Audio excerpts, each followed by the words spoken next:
Executive-grade postmortems for AIML incidents. Clear, actionable English. Welcome. Today we'll turn stressful incidents into fuel for improvement.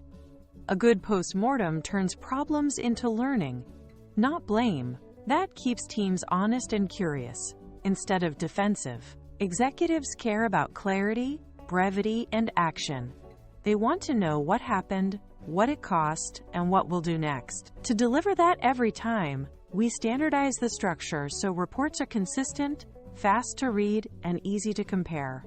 Think of your postmortem as a reusable template that produces the same high-quality outcomes, regardless of who writes it. Let's build one that works under pressure.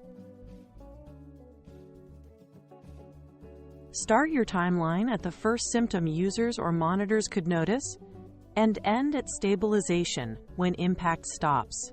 Use absolute timestamps with time zones, and note who acted, on-call, SRE, product-led, so handoffs are visible.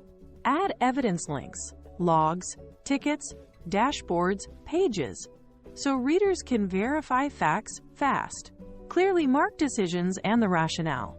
Rolled back at 1542 due to rising error rates and customer reports. This backbone lets everyone reconstruct reality without guesswork and prevents debates about what happened when. Precision here makes everything else easier.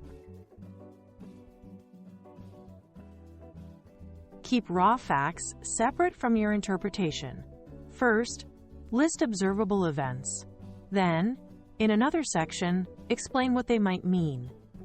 Whenever possible, quote, exact alerts and metrics. CPU at 95% on API 3, or checkout failures spiked to 12%. Avoid hindsight bias like it was obvious, and skip loaded language such as careless deploy. Stick to neutral, observable terms. This separation builds credibility, helps reviewers challenge assumptions productively, and makes it easier to update conclusions as new data arrives, without rewriting history. Don't chase a single culprit. Propose multiple plausible causes that could explain the observations. For each hypothesis, tie it to evidence. Logs, diffs, config changes, traffic patterns. State confidence levels, medium confidence, and gaps. No packet captures from edge. Then design tests to falsify or confirm.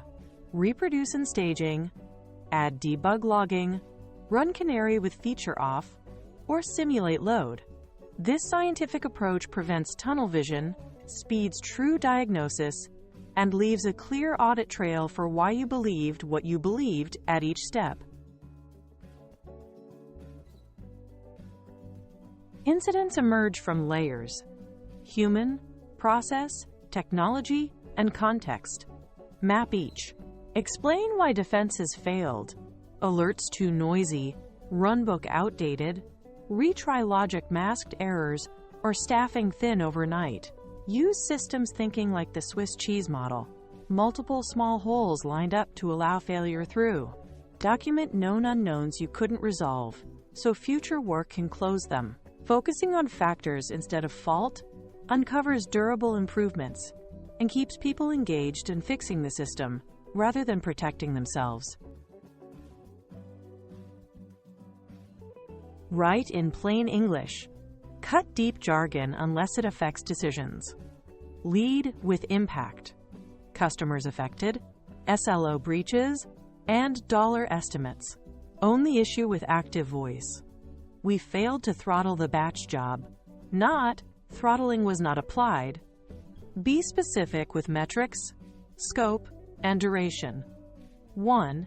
800 payments failed between 1407 to 1429, coordinated universal time.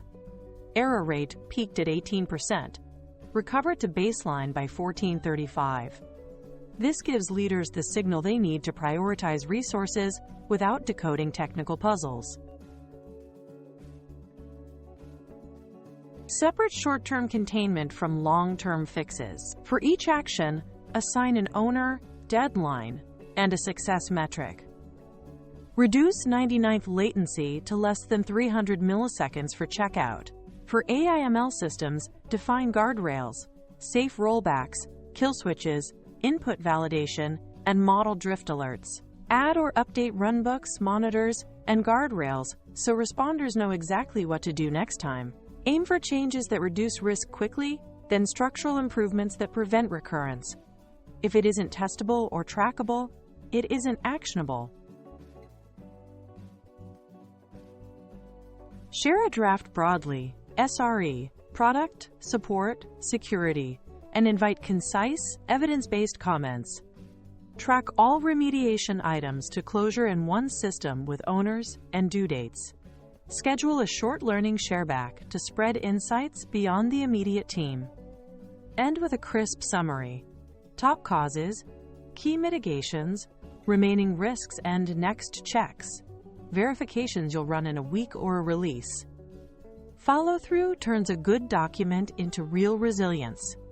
If the actions don't land, the lesson isn't learned.